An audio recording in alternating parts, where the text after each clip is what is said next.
Hello student, welcome to our channel Apni Pathshala MP. आज के हमारे इस वीडियो का टॉपिक है एट ग्रेड अभ्यास पुस्तिका कक्षा 5 विषय पर्यावरण पाठ 13 बसेरा ऊंचाई पर।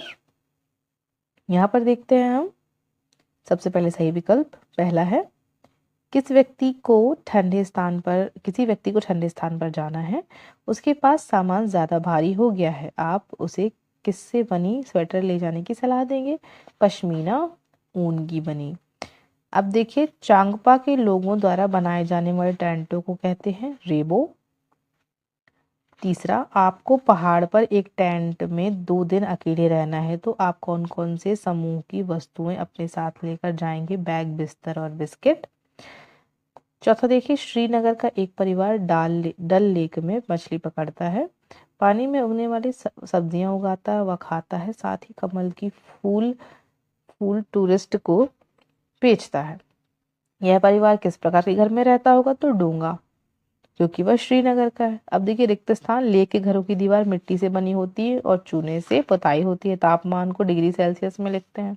रेबो टेंटों को याक के बालों से बुनकर तैयार करते हैं। चांगपा के लोग व्यवसाय के लिए पश्मीना ऊन व बकरियों का पालन करते हैं। श्रीनगर में आए पर्यटक हाउस बोट में आकर रुकते हैं। अति लघु उत्तरीय प्रश्न देखिए, पहाड़ी क्षेत्रों में के घरों में लकड़ी के फर्श क्यों बनाए जाते हैं? पहाड़ी क्षेत्र के घर में फर्श गर्म रखने में मदद करते हैं, लकड़ी इसलिए बनाए जाते हैं। लेक कैसा इलाका है? लेक ठंडा रेगिस्तान इलाका है जो ऊंचे पहाड़ों से घिरा हुआ है। चांगपा लोग एक जगह पर नहीं रहते, क्यों? क्योंकि वे अपने आजीविका के लिए पशुओं पर निर्भर रहते हैं और उन्हें अपने पशुओं के लिए चारा और पानी की तलाश में लगातार नए नए चारागाहों की ओर बढ़ना पड़ता है। लघु उत्तरीय प्रश्न देखिए, चांगपा के लोग जानवरों को किस प्रकार निर्भर रहते हैं? चांगपा के लोग पश्मीना बकरियों पर निर्भर रहते हैं, जिनसे पश्मीना ऊन, दूध, मांस और चमड़ा प्राप्त करते हैं। इसके अलावा याक का प्रयोग सामान ढोने के अलावा दूध और मांस के लिए करते हैं। छठवां, पहाड़ी पर ठंडे क्षेत्र में रहने वाले पशुओं के शरीर पर घने व लंबे बाल क्यों होते हैं? क्योंकि ये उन्हें अत्यधिक ठंड से बचने में मदद करते हैं।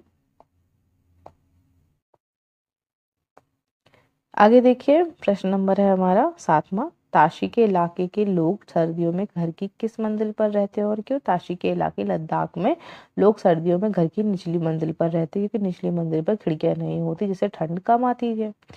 प्रश्न नंबर 8वां, श्रीनगर में किस प्रकार के घर बनाए जाते हैं? श्रीनगर में कई प्रकार के घर बनाए जाते हैं, हाउस बोट, डोंगे व लकड़ी के घर।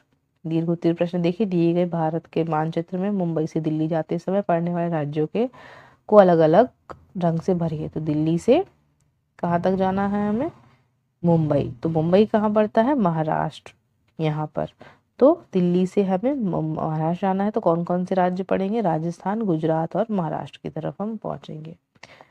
प्रश्न नंबर 10वां, एक ऐसा क्षेत्र है जहाँ गर्मी अधिक होती है, आबादी बहुत कम है और ऊंट और बकरी पाए जाते हैं, जमीन उपजाऊ नहीं है, वहाँ के लोगों का जीवन कैसा होगा? अपने विचार नीचे लिखे बिंदुओं के आधार पर लिखिए।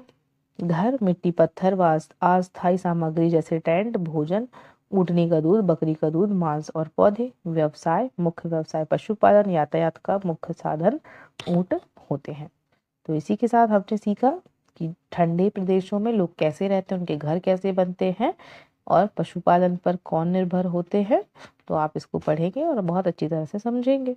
इसी के साथ हमारा ये पाठ यहीं समाप्त होता है।